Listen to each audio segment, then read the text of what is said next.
Baik, assalamualaikum warahmatullahi wabarakatuh. Waalaikumsalam warahmatullahi wabarakatuh. Waalaikumsalam warahmatullahi wabarakatuh.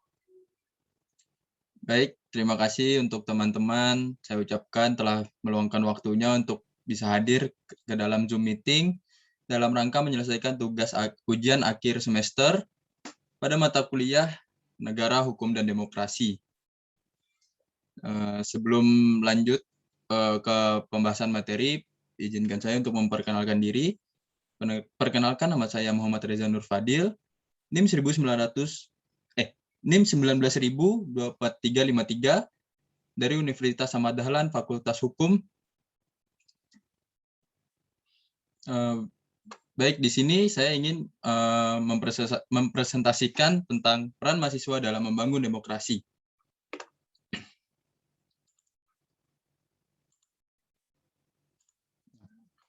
Untuk yang pertama, yaitu adalah latar belakang. Gerakan mahasiswa tumbuh subur ketika lembaga-lembaga politik yang ada tidak mampu memainkan fungsi dan perannya secara optimal. Partai-partai politik, pihak eksekutif, legislatif, yudikatif, dan lain-lain di Indonesia belum mampu menjalankan tugasnya secara maksimal sehingga proses-proses politik meluber ke jalanan. Pada saat transisi demokrasi yang disertai kemandulan lembaga-lembaga politik yang ada, masyarakat membutuhkan reartikulator aspirasi dan kepentingan masyarakat. Harapan masyarakat biasanya tertumpu pada lembaga akademis atau kampus yang masih dianggap steril dan objektif dalam memandang masalah. Harapan masyarakat ini bisa dijawab oleh mahasiswa yang mampu memainkan peran reartikulator. Aspirasi ini secara optimal ketika gerakannya terorganisir secara rapi dan masif. Mahasiswa merupakan bagian integral dari perguruan tinggi yang dikenal dengan simbol intelektualitas. Maka pengabdian kepada masyarakat sesuai kompetisi intelektualnya merupakan tanggung jawabnya secara moral dan secara intelektual. Gerakan mahasiswa juga pada hakikatnya adalah gerakan intelektual karena intelektualitas merupakan ciri khas yang inheren dalam diri mahasiswa sebagai kelas menengah terdidik. Oleh karena itu, pergerakan mahasiswa dituntut untuk mampu menunjukkan kadar intelektualnya. Gerakan mahasiswa harus menjadi gerakan ilmiah yang dibangun di atas basis rasionalitas yang tangguh. Gerakan mahasiswa bukanlah gerakan emosional yang dibangun di atas romantisme sejarah masa lalu, sekaligus sarana penyalur agresi gejolak muda.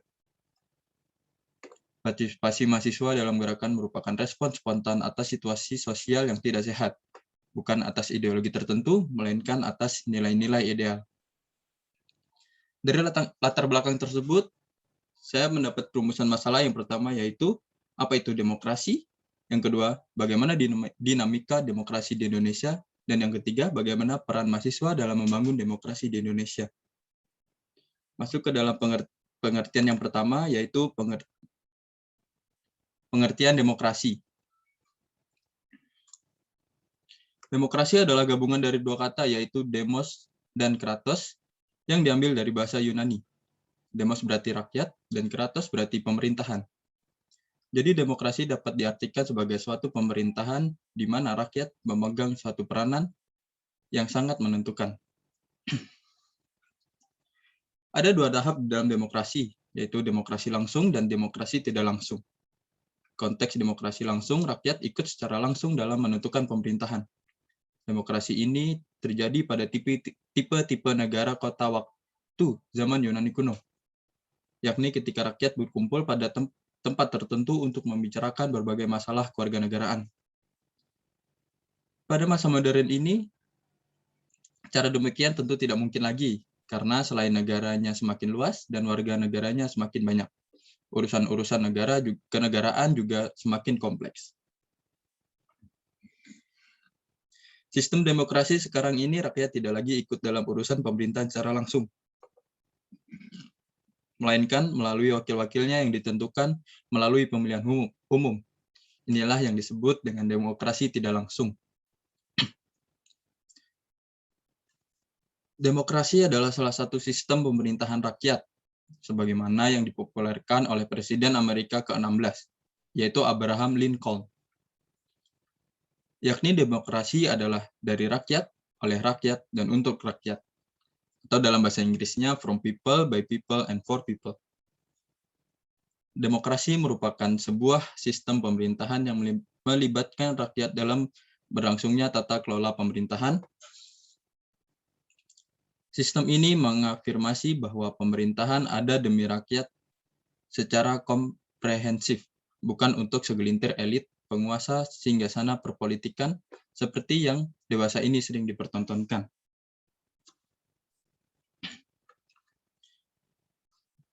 Ada beberapa ciri jika berada di dalam negara yang menganut sistem demokrasi.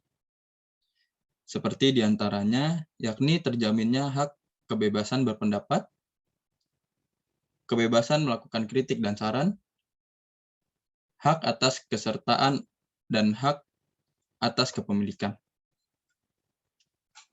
Pelabelan kata demokrasi semenjak Orde Lama sebenarnya telah dilakukan. Terbukti pada saat Orde Lama, Indonesia menganut sistem demokrasi konstitusional. Namun selang beberapa tahun, demokrasi konstitusional berganti menjadi demokrasi terpimpin, dan di rezim Orde Baru, sistem pemerintahan Indonesia memakai label atau nama demokrasi Pancasila. Namun konon, barulah pada saat reformasi 98, Indonesia mulai benar-benar memakai sistem demokrasi yang bukan hanya sekedar label. Namun sering berjalannya waktu dari gerakan reformasi 98 sampai saat ini, banyak fenomena yang membuat kita merenung dan bertanya, benarkah kita sedang hidup di dalam negara yang menganut sistem demokrasi?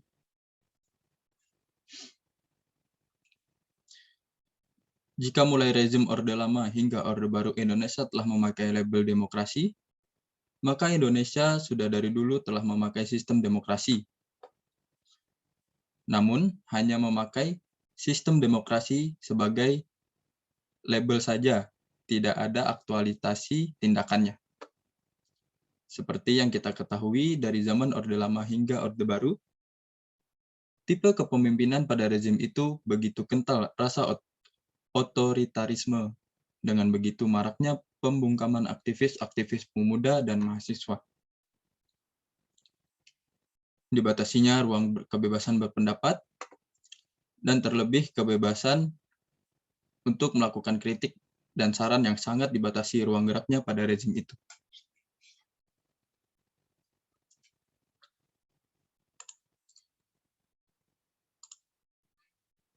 Masuk kepada pembahasan kedua, yaitu dinamika demokrasi di Indonesia. Dalam perjalanannya, pelaksanaan demokrasi di Indonesia telah mengalami perubahan sistem sebagai berikut. Yang pertama, demokrasi pada revolusi kemerdekaan pada tahun 1945 sampai 1950. Perkembangan demokrasi di Indonesia mulai berkembang pada saat Indonesia merdeka pada tahun 1945. Pada kala itu, Presiden Soekarno mengaplikasikan demokrasi pada negara Islam. Bukan aturan-aturan negara Islam, karena di Indonesia terdapat masyarakat yang mempunyai macam-macam ideologi dalam pemerintahan. Meskipun demokrasi sudah diterapkan di Indonesia, namun arti dari demokrasi itu sendiri baru diterapkan untuk dua hal, yakni politik dan juga pada pers. Pada revolusi kemerdekaan ini, tidak banyak hal yang mengenai perkembangan demokrasi, karena pada dasarnya, pada era ini, bentuk demokrasi masih sederhana sekali, yang mana hanya memuat basis-basis penting dari sebuah demokrasi. Hal-hal tersebut adalah terciptanya hak untuk berpolitik. Kemudian presiden yang mempunyai kemungkinan untuk menjadi diktator secara konstitusional, dan juga timbul beberapa partai politik sebagai opsi untuk masyarakat luas dalam melakukan pemilihan dan juga dasar dari sistem kepartaian di Indonesia.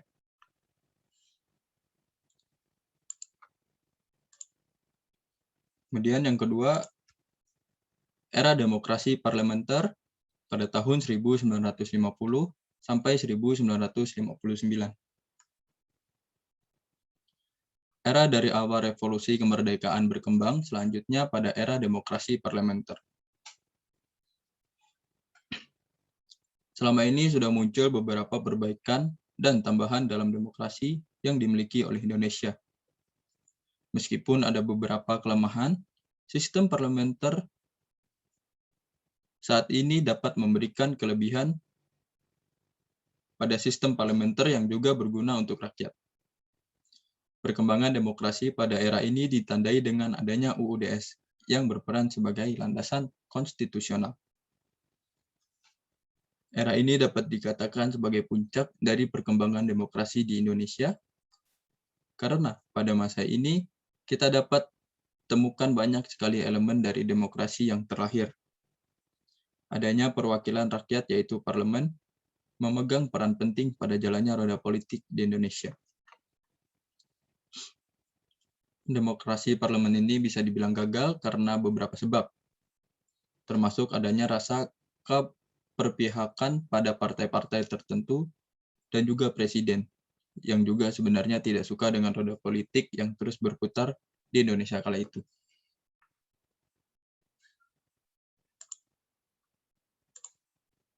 Kemudian masuk pada era demokrasi terpimpin pada tahun 1959 sampai 1965.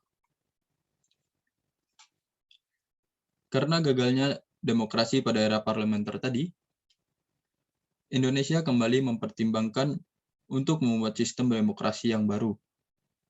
Akhirnya, terciptalah demokrasi terpimpin yang mana mempunyai ciri-ciri demokrasi terpimpin.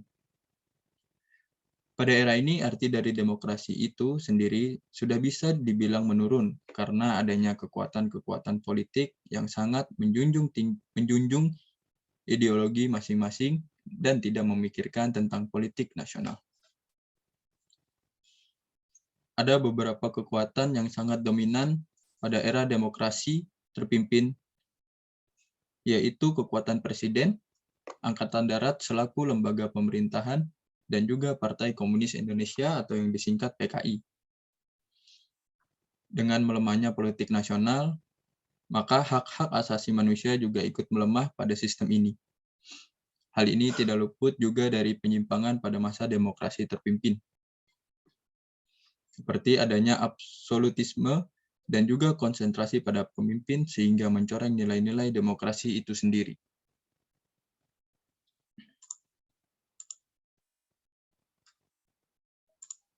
Kemudian masuk pada era demokrasi pada masa Orde Baru. Berkembangnya Indonesia dalam berbagai bidang seperti ekonomi, politik, dan juga ideologi, walaupun hanya sementara, memaksa Indonesia untuk bisa keluar dari masa lalu demokrasi terpimpin. Presiden Soekarno digantikan oleh Presiden Soeharto, yang mana pada pemerintahannya menampilkan bahwa demokrasi seolah hanya berpusat kepada rakyat saja lewat demokrasi baru bernama demokrasi Pancasila. Dalam demokrasi ini, seolah-olah rakyat mendapatkan posisi yang istimewa. Karena dalam demokrasi ini dimuat beberapa poin penting dari nilai Pancasila yang dinilai sesuai dengan rakyat Indonesia. Orde Baru ini juga dibentuk berdasarkan beberapa latar belakang lahirnya Orde Baru, dan juga sempat mengalami perkembangan Orde Baru. Sayangnya, perkembangan tadi bukannya semakin baik, justru menampilkan hal yang tidak disangka oleh rakyat Indonesia. Karena teralihkan dari adanya harga-harga barang yang murah, di samping kegiatan korupsi yang dilakukan oleh Presiden Soeharto saat itu, ada kesenjangan yang saat terlihat dari masyarakat sendiri dan juga kekuasaan politik. Pemerintah seolah-olah merupakan penguasa dominan, sementara rakyat tidak boleh ikut campur untuk masuk ke dalamnya. Hal itu menimbulkan adanya tanda tanya besar kepada pemerintahan ini. Pada masa Orde Baru ini, ada beberapa ciri penting yang dapat diketahui, seperti dominannya peran ABRI, lalu sentralisasi untuk pengambilan keputusan politik, pembatasan fungsi parpol, pemerintah yang ikut campur dalam masalah publik dan politik, dan masih banyak lagi. Kemudian masuk pada demokrasi pada masa reformasi pada tahun 1998 sampai dengan sekarang.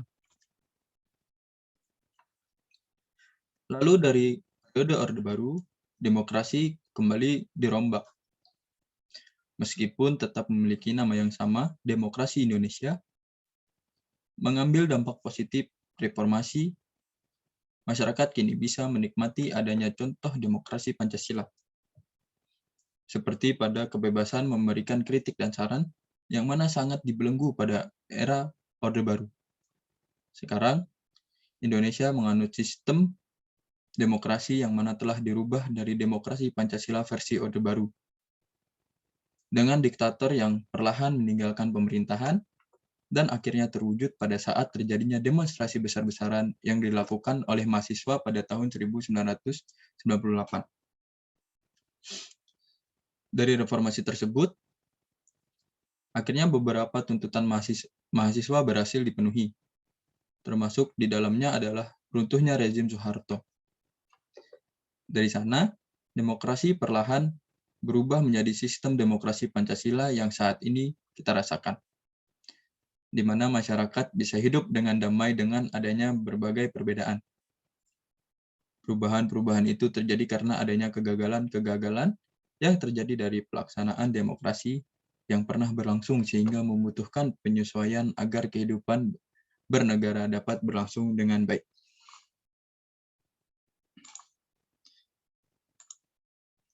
Kemudian masuk kepada pembahasan yang ketiga, yaitu peran mahasiswa dalam membangun demokrasi.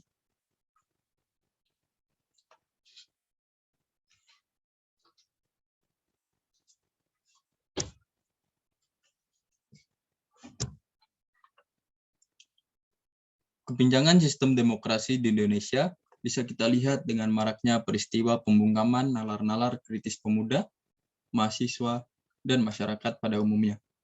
Money politik yang kian hari semakin tak terbendung penerapannya dalam kontestasi-kontestasi politik sangat sulit untuk dihilangkan. Jika banyak ahli ataupun tokoh nasional yang mengatakan kita hidup di dalam negara yang menganut sistem demokrasi, saya pun sepakat. Namun sepakat jika dinamakan sistem demokrasi pincang yang sangat perlu pada penegakan.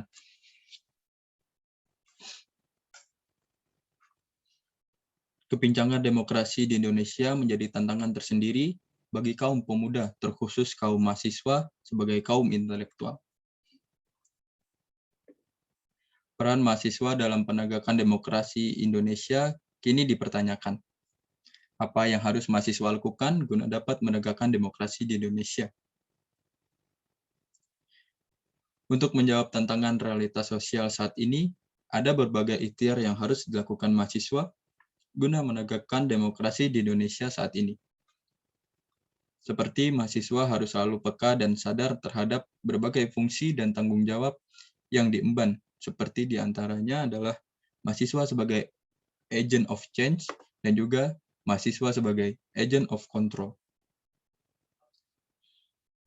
Sebagai agent of change, mahasiswa diharapkan mampu mengubah dan mendekonstruksi berbagai keburukan yang dapat menghambat perkembangan demokrasi, seperti money politik di saat kontestasi politik dihelat. Mahasiswa diharapkan mampu merekonstruksi stigma yang ada di dalam masyarakat, juga diri pribadi, bahwa money politik adalah suatu perilaku tercela yang tidak boleh ditumbuh kembangkan. Mahasiswa harus mampu membuat stigma baru yang mengarah pada progresivitas arah demokrasi. Hal tersebut bisa dilakukan antara lain dengan cara merubah stigma terdahulu, ada uang, ada suara, dengan stigma yang baru, yaitu pemilih cermat, bahwa masyarakat harus memilih pemimpin berdasarkan track record, prestasi, dan visi misi dari calon pemimpin. Rekonstruksi stigma pada masyarakat bisa dilakukan dengan cara memberi masyarakat pemahaman literasi terhadap demokrasi, seperti menghelat suatu dialog publik di balai-balai desa, kantor lurah, dan sebagainya. Jika hal tersebut bisa konsisten diterapkan, saya yakin pembodohan politik yang sering terjadi dengan menggadaikan hak suara dengan beberapa lembar uang untuk merelakan nasib hidup 5-6 tahun kepada sang calon pemimpin agar sirna dengan perlahan. Sebagai agen of control, mahasiswa diharapkan mampu mengontrol berbagai kebijakan pemerintah. Cara mengontrol ini bisa dengan berbagai cara. Di antaranya dengan memberikan masukan seperti saran maupun kritikan melalui tulisan di media massa, dan juga bisa lewat aksi demonstrasi. Namun, masalah yang kerap dihadapi mahasiswa ketika menyuarakan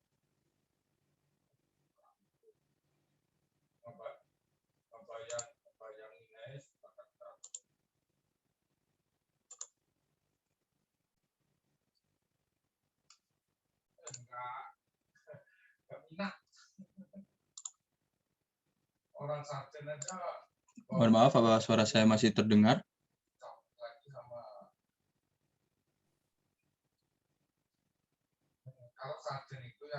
Mohon maaf, halo. Terdengar. Oh, oke. Saya lanjutkan kembali.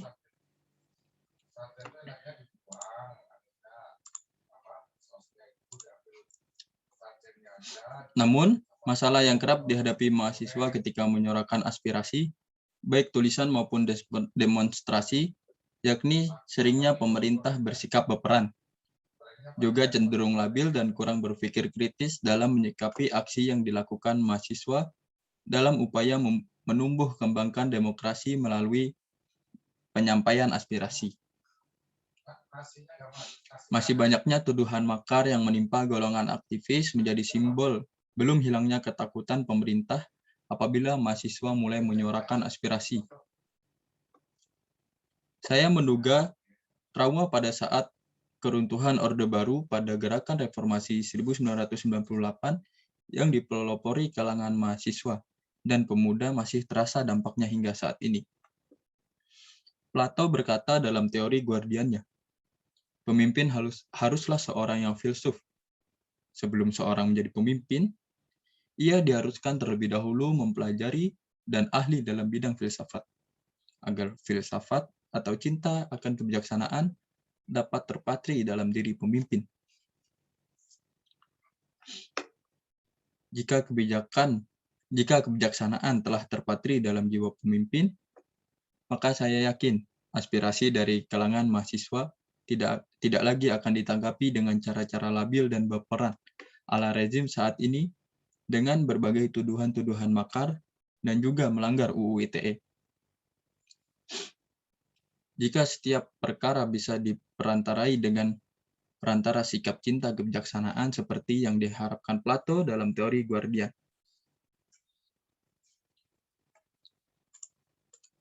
Baik, kita sudah mencapai akhir dari pemaparan materi saya.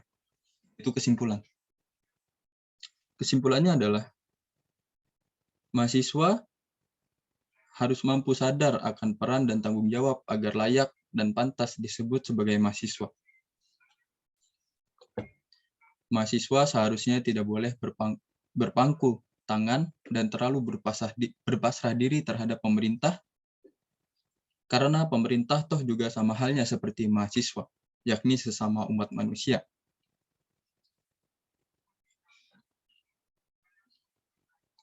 Dalam pandangan teologi, yang membedakan antar manusia satu dan manusia lainnya hanyalah pada letak ketakwaan atau amal ibadah yang diperbuat. Ali bin Abi Thalib pernah berkata, "Aku sudah pernah merasakan semua kepahitan dalam hidup, dan yang paling pahit ialah berharap kepada sesama manusia." Baik teman-teman, mungkin sekian pemaparan materi dari saya. Untuk teman-teman, apakah ada yang ingin ditanyakan? Apabila ada yang ingin ditanyakan, silakan membuka mic dan memperkenalkan diri.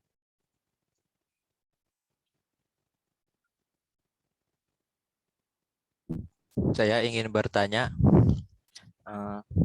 Baik, silakan. Nama saya Muhammad Nasir Mahdianto, berasal dari Universitas Muhammadiyah Yogyakarta. Pertanyaan Ya. saya adalah bagaimana sikap pemerintah dalam menanggapi saran dan kritik dari mahasiswa?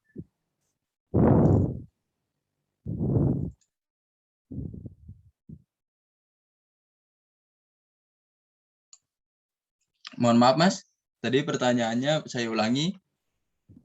Bagaimana Sikap pemerintah dalam menanggapi saran dan kritik dari mahasiswa? Baik, untuk pertanyaannya bisa langsung saya jawab. Pertanyaannya tadi adalah bagaimana sikap pemerintah dalam menanggapi saran dan kritik dari mahasiswa. Menurut saya, kepada pemerintah agar kiranya pemerintah mampu bersikap bijaksana dan berpikir kritis dalam menanggapi setiap saran dan kritik dari kalangan mahasiswa, agar terciptanya sinergitas antara pemerintah dan mahasiswa demi tegaknya sistem demokrasi di Indonesia.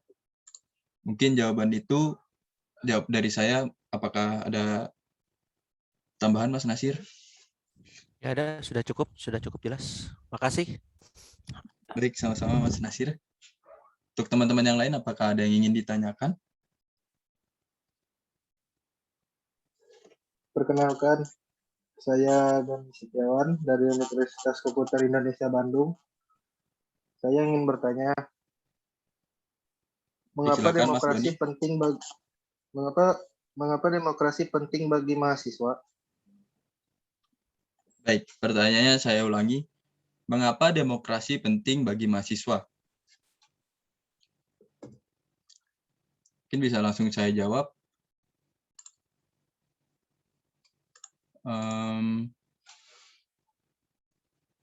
Karena dengan pendidikan demokrasi yang sudah diberikan, mahasiswa akan saling menghormati, baik antar mahasiswa maupun dosen misalnya. Mahasiswa akan menghargai terhadap pendapat masing-masing, karena mereka paham bahwa mereka perlu bersikap demokratis dengan menghargai pendapat masing-masing. Mungkin itu jawaban dari saya, Mas Doni. Apakah ada tambahan? Cukup. Baik, untuk teman-teman yang lain, apakah cukup atau apakah ada yang ingin ditanyakan lagi? Kalau dari saya udah cukup sih. Baik, demikian presentasi dari saya. Saya mohon maaf sebesar-besarnya apabila ada salah dalam perkataan, apabila ada salah dalam pengucapan kalimat. Saya mohon maaf sebesar-besarnya karena yang sempurna hanyalah milik Tuhan Yang Maha Esa. Kepada teman-teman, sekali lagi saya mengucapkan terima kasih yang sebesar-besarnya karena telah menyempatkan hadir dalam Zoom meeting ini. Demikian yang dapat saya sampaikan. Wabillahi taufiq wal hidayah. Wassalamualaikum warahmatullahi wabarakatuh. Selamat malam semuanya. Selamat malam.